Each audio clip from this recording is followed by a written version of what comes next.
Michael, why do you think that's happened? How did the media and the pollsters get it so wrong? It's gone down to the wire again. Well, I mean, it's not really that much of a surprise, right? I mean, we know what happened in 2016. We know what played out then. It seemed like Hillary Clinton, according to the polls, was well on her way to a victory, and it clearly didn't happen. And the analyses of polling this time around have indicated that the pollsters were going to get it right this time. And clearly that wasn't the case. And indeed, I'll let the expert, Professor Fair, give that explanation right there.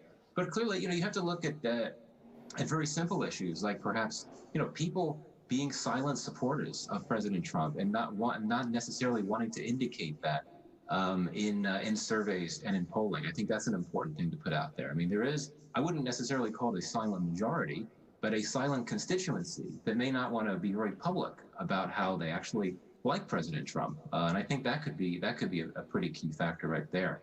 But, getting to the issue of the U.S. being divided or united, for me, one of the most troubling things that stands out about the last 3+ years in the U.S. and Trump's America is how the president has really empowered and amplified the voices of those that had previously been seen as relatively fringe. And I'm talking about the far right-wing racist groups.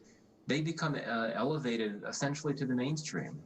They can do whatever they want. They can say whatever they want, and President Trump will oftentimes cheer them on.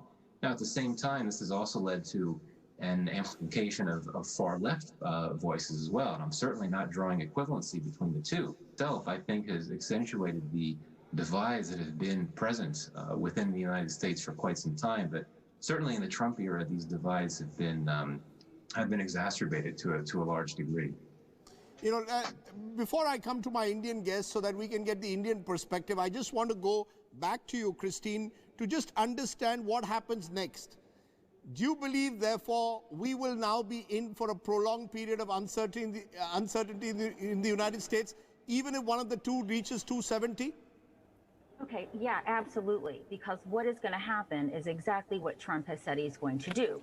He is going to dispute the validity of the mail-in ballots. And by the way, this has already happened. There already have been hundreds of thousands of mail-in ballots that have been invalidated. Just as we saw in 2000, this is going to be finally decided by the Supreme Court. And what is important to note, since 2000, that 3 of the justices that have been appointed actually litigated the case for George W. in 2000. Now, this is not a coincidence. This is both payback and it's an insurance policy. And Trump himself has boasted of this. So we have a president who, more than any outside power, more than Russia, more than China, has worked day and night to invalidate the American electoral process to his personal benefit. And this is simply unconscionable.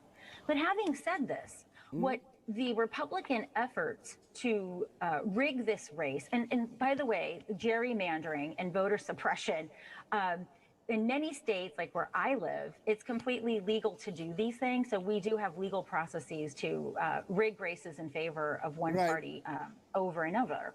But I am hoping that more Americans are going to realize the antiquated system of the Electoral College, that they are going to be more concerned that the voter suppression techniques that have heretofore largely focused upon voters of color are actually now being used to invalidate those military as well as diplomatic personnel who are posted overseas.